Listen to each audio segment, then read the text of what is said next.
आप सभी प्यारे बच्चों का मैं बहुत बहुत स्वागत करता हूं हमारे न्यू वीडियो में। मैं आपका मेंटर अविनाश कुमार। तो देखिए प्यारे दोस्तों, जैसा कि आपको पता होगा कि हमने यहां पर सभी सब्जेक्ट के इम्पोर्टेंट क्वेश्चन की सीरीज को स्टार्ट किया है, जहां पर आज के वीडियो में मैं आपको क्लास 12 फिजिक्स का जो 2020 में सीबीएसई का बोर्ड पेपर हुआ था, बोर्ड एग्जाम हुआ था, वहां पर जो 1-1 मार्क्स के क्वेश्चन पूछे गए थे और वैसे 1-1 मार्क्स वाले क्वेश्चन जो लगभग हर साल सीबीएसई में पूछे जाते थे और 2020 में भी पूछे गए हैं, तो वो सभी क्वेश्चन को मैं आज कवर करने वाला हूं। क्योंकि लेटेस्ट पैटर्न के अनुसार आपका जो स्टार्टिंग का 10 क्वेश्चन रहेगा वो 1-1 मार्क्स का रहने वाला है। तो ये 10 मार्क्स आपको अपने मुट्ठी में बहुत आसानी से फिक्स करना है। तो वही मार्क्स फिक्स करवाने के लिए मैं आज का वीडियो लेके आ गया हूं। तो चलिए दोस्तों, आपका टाइम वेस्ट हम लोग बिल्कुल भी नहीं करते हैं, सीधा हम लोग चलते हैं क्वेश्चन नंबर 1 की तरफ। बट उससे पहले बताना चाहता हूं कि ऐसा कि आपको पता होगा दोस्तों कि जब भी आप लोग स्टडी करते होंगे तो बहुत सारे क्वेश्चन में आपको प्रॉब्लम आता होगा, बट आपको इमीडिएट सॉल्यूशन वीडियो के माध्यम से नहीं मिल पाता है और आप लोग उस क्वेश्चन को उस टाइम के लिए स्किप कर देते हैं। तो यही चीज को ध्यान में रखते हुए कि बच्चे को क्वेश्चन स्किप ना करना पड़े, तो अनअकैडमी एक आपके लिए एक्साइटिंग फीचर लेके आया है जिसका नेम है आस्क आ डाउट फीचर। इसके अंदर होगा क्या कि जो भी क्वेश्चन में आपको प्रॉब्लम है, सिंपली उस क्वेश्चन को आपको अनअकैडमी लर्निंग ऐप को डाउनलोड करके या फिर डिस्क्रिप्शन बॉक्स में मैंने लिंक दिया है, सिंपली वहां से डाउनलोड कर लीजिए। देन आप लोग अपने क्लास को चूज कर लीजिएगा। अब देखिए दोस्तों, डिस्क्रिप्शन बॉक्स में मैंने लिंक दिया है, तो वहां पे जाके जैसे ही आप लोग अनअकैडमी लर्निंग ऐप के अंदर जाते हैं, तो उसके बाद अगर आप लोग एटलीस्ट 10 डाउट्स पूछते हैं, 10 क्वेश्चन पूछिएगा इस फ्यूचर के थ्रू, तो अनअकैडमी आपको बिल्कुल फ्री ऑफ कॉस्ट 15 डेज का सब्सक्रिप्शन दे रही है। तो इससे अच्छा मौका नहीं मिलेगा। आपको 10 डाउट्स पूछना है, उसके बाद आपको 15 दिन का फ्री सब्सक्रिप्शन भी मिलने वाला है।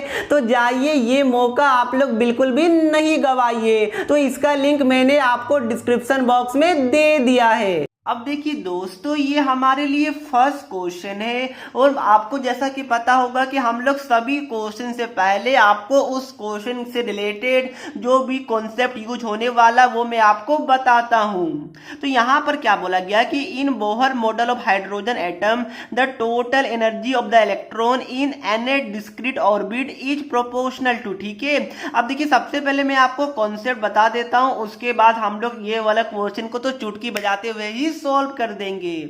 और इस टाइप का क्वेश्चन यहाँ पर आपका फिजिक्स में तो आता ही आता है और क्लास 11th में एटॉमिक स्ट्रक्चर में भी आपने पढ़ा होगा। फिलहाल छोड़िए वो चीज को, आपको पता होना चाहिए कि रेडियस ऑफ एनेट ऑर्बिट, आपने बोहर्स मॉडल को पढ़ा होगा, तो वहां पर आप लोग डिराइव करते हैं। तो जो आपका रेडियस ऑफ एनेथ ऑर्बिट आता है वो हमारा क्या आता है, शॉर्ट फॉर्म में मैं लिखूं तो 0.529 into N square by Z आता है। और ये हमारा एमस्ट्रॉन्ग में आता है, जो कि क्या होता है 10⁻⁻10 मीटर होता है। तो ये वाला हमारा क्या होता है, पहला फॉर्मूला होता है। एमस्ट्रॉन्ग को आप लोग मीटर में चेंज कर सकते हैं, 10⁻⁻10 आपका हो जाएगा, वो मीटर में कन्वर्ट हो जाएगा। बट फिलहाल देखिए यहाँ पर जो यहाँ पर रेडियस ऑफ एनेट ऑर्बिट है, ये हमारा किसके प्रोपोर्शनल आ रहा है, ये हमारा directly proportional to n square आ रहा है। जहां पर जेड क्या होता है, एटॉमिक नंबर होता है, वो आपको पता होगा। दूसरा कॉन्सेप्ट क्या बोलता है कि अगर आपको वेलोसिटी ऑफ एनथ ऑर्बिट का बात किया जाए तो ये क्या होता है 2.2 इंटू 10⁸। इसके बाद क्या होता है जेड बाई एन होता है, और ये हमारा सेंटीमीटर पर सेकेंड में होता है। क्या होता है दोस्तों, वेलोसिटी ऑफ एनथ ऑर्बिट ये हमारा 2.2 इंटू 10⁸, जेड बाई एन, उसके बाद क्या होता है सेंटीमीटर पर सेकेंड में होता है। यहां से आप लोग ऑब्जर्व कर सकते हैं कि जो वेलोसिटी ऑफ एनथ ऑर्बिट है ये हमारा हमारा इनवर्सली प्रोपोर्शनल टू एन है, ठीक है। उसके बाद देखिए एक होता है आपका टोटल एनर्जी, जिसका फॉर्मूला होता है -13.6, ये हमारा सेंटीमीटर पर सेकेंड में आता है, ठीक है। ये हमारा क्या होता है -13.6। फिर आपका Z²/n² होता है, और ये हमारा इलेक्ट्रॉन वोल्ट पर एटम में होता है। तो ये हमारा क्या होता है टोटल एनर्जी का फॉर्मूला होता है। यहां से देख सकते हैं कि जो टोटल एनर्जी है ये हमारा inversely proportional to the square of N है, मतलब कि 1/n² के डायरेक्टली प्रोपोर्शनल है। तो ये तीन रिजल्ट है जो आपको पता होना चाहिए। सीबीएसई ये तीनों रिजल्ट से भर भर के क्वेश्चन पूछती है। तो मैंने आपको इस वाले क्वेश्चन का तो कॉन्सेप्ट बता दिया, और उसके अलावा इसके अगल बगल का भी जो भी कॉन्सेप्ट होता है वो भी मैंने आपको बता दिया। अब देखिए यहाँ पर क्या बोला गया टोटल एनर्जी, तो यहाँ पर मैंने आपको बताया कि ये हमारा 1/n² की क्या होता है प्रोपोर्शनल होता है। तो कौन सा ऑप्शन हो जाएगा, ऑप्शन नंबर हमारा डी हो जाएगा। कभी यहाँ पर रेडियस पूछ सकता है तो वो हमारा डायरेक्टली प्रोपोर्शनल टू n² हो जाएगा। अगर वेलोसिटी पूछेगा तो वो हमारा इनवर्सली प्रोपोर्शनल टू n हो जाएगा। तो आई होप दोस्तों आपको ये सभी चीज अच्छी समझ में आ गया होगा, और ये जितना कुछ मैंने बताया ये सभी कुछ को आप लोग अच्छे से लर्न कर लीजिए। अब देखिए प्यारे दोस्तों, ये हमारे लिए सेकंड क्वेश्चन है, और ये सभी क्वेश्चन प्रीवियस ईयर में पूछे जा चुके हैं और 2020 में तो पूछा ही गया है। यहाँ पर क्या बोला गया कि देखिए यहाँ पर a region has a uniform magnetic field in it, a proton enters in the region with velocity making an angle of 45 degree with the direction of the magnetic field. मतलब कि जो वेलोसिटी वो हमारा मैग्नेटिक फील्ड के साथ 45 degree का angle बता रहा है। तो आपको क्या पूछा गया, पाथ पूछा गया, ठीक है। जो पाथ में प्रोटॉन मूव करने वाला वो आपसे पूछा गया है। तो इस टाइप का क्वेश्चन बहुत बार सीबीएसई में पूछा जा चुका है। सबसे पहले मैं आपको एज यूजुअल कॉन्सेप्ट बता देता हूं। देखिए आपने मैग्नेटिक फोर्स पढ़ा होगा, जो क्या होता है बताइए, Q इंटू भी क्रॉस बी होता है। यहाँ पर भी क्या वेलोसिटी होता है, और बी क्या है यहाँ पर मैग्नेटिक फील्ड होता है, और Q हमारा चार्ज है, और F हमारा मैग्नेटिक फोर्स है। तो ये वाला रिलेशन आई होप दोस्तों आपको पता होगा। अगर नहीं पता है तो मैंने आपको बता दिया, अब आप लोग याद रखिएगा। तो ध्यान रखिएगा इसमें दो केस होता है। सबसे पहला, अगर वेलोसिटी अगर हमारा परपेंडिकुलर टू मैग्नेटिक फील्ड मतलब कि थीटा 90 डिग्री होगा, तो इस केस में जो हमारा पाथ होता है वो हमारा कुछ ऐसा होता है, ठीक है। मतलब क्या हो गया, ये पाथ हमारा कुछ सर्कुलर होता है, ये बात को ध्यान रखिएगा।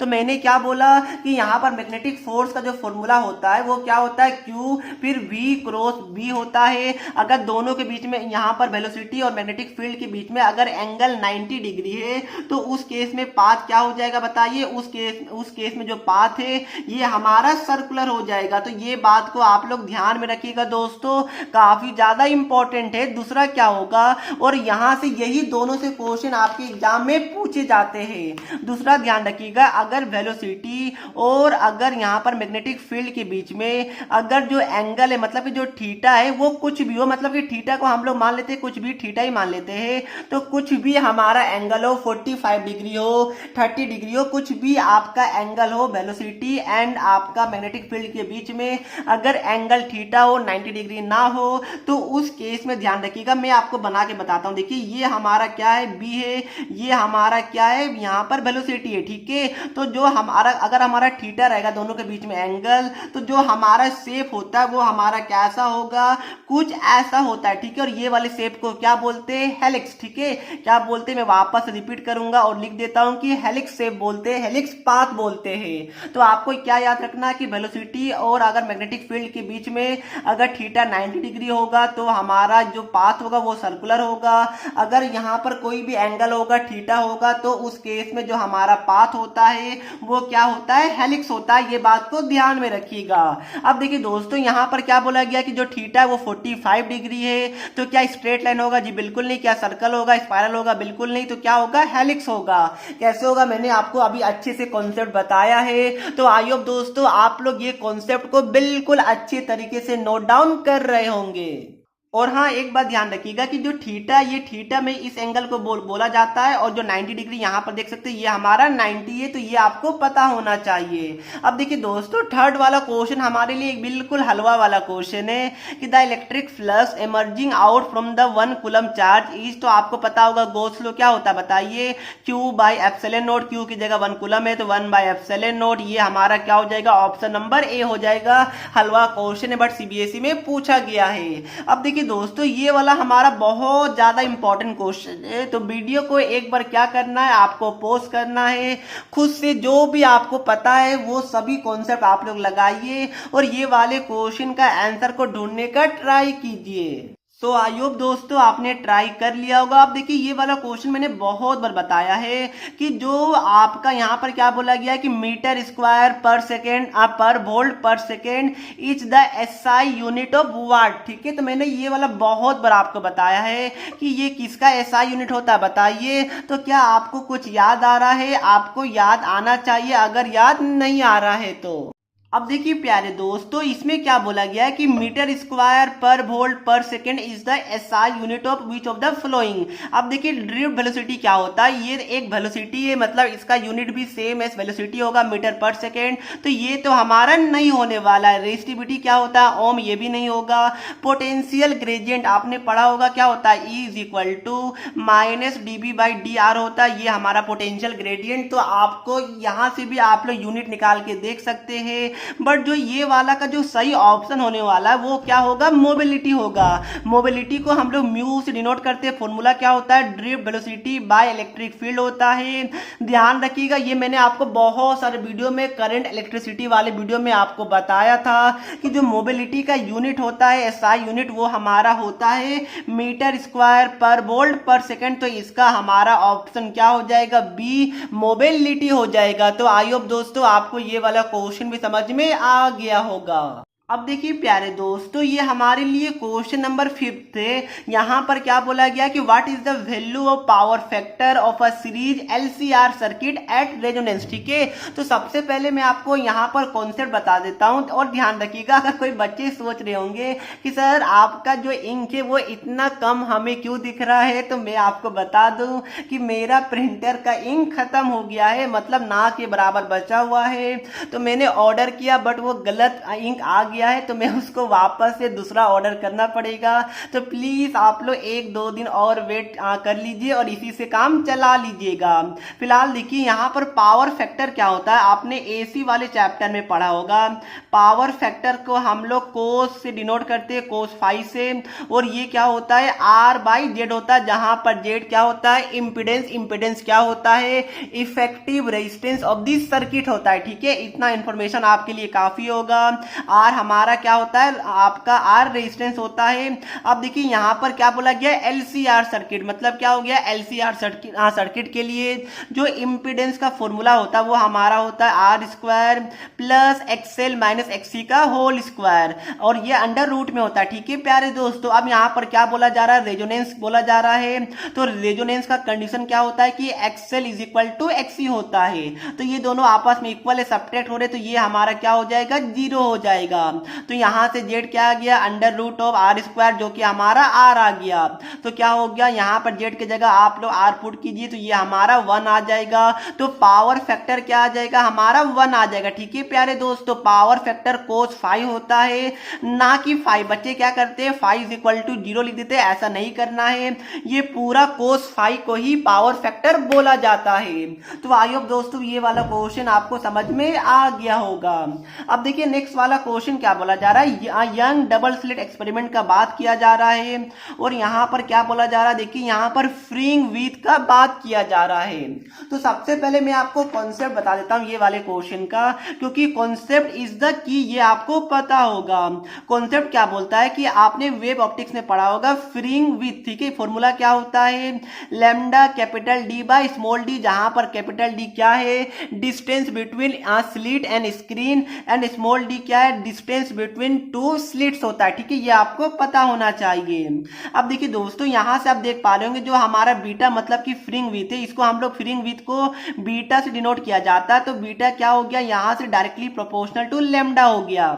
अब देखिए क्या बोला जा रहा है कि if the monochromatic source of light is replaced by another monochromatic source of shorter wavelength, ठीक है, तो आपको बोला जा रहा है कि जो आपका वेवलेंथ है उसको कम कर दिया गया, शॉर्ट कर दिया गया, ठीक है, तो फ्रिंग विड्थ में क्या आपका चेंज आएगा, तो फ्रिंग विड्थ भी क्या होगा, डिक्रीज हो जाएगा, या फिर आप लोग शॉर्टर भी लिख सकते हैं, या फिर जो सुटेबल वर्ड है वो क्या है, डिक्रीज है, क्योंकि आपको पता है, मैंने आपको बताया कि जो आपका बीटा है, फ्रिंग विड्थ है, ये हमारा लैम्डा मतलब कि वेवलेंथ के डायरेक्टली प्रोपोर्शनल होता है, तो वेवलेंथ कम हुआ तो बीटा भी हमारा क्या होगा, कम होगा। तो आई होप दोस्तों ये वाला क्वेश्चन भी आपको समझ में आ गया होगा।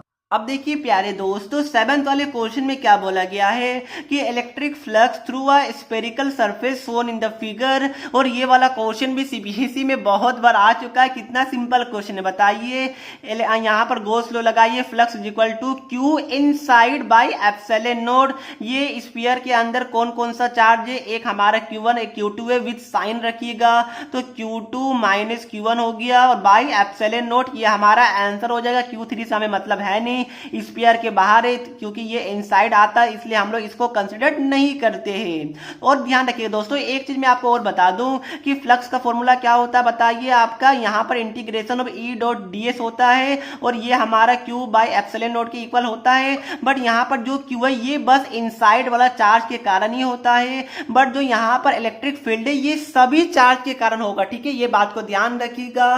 क्वेश्चन पूछा जाता है तो यहाँ पर जो क्यू है ये हमारा क्या होता है कि बस जो स्फीयर के अंदर या फिर क्लोज सरफेस के अंदर है उसी के द्वारा होता है, बट इलेक्ट्रिक फील्ड सभी को कंसीडर में करते हुए लिखा जाता है, तो ये बात को ध्यान में रखिएगा। तो इसका आंसर तो फिलहाल हमारा ये हो जाएगा। नेक्स्ट क्वेश्चन जो हमारा है, इसमें क्या बोला गया कि partial series of atomic spectrum of hydrogen gas lies in, ठीक है, आपको यहाँ पर रीजन बताना है।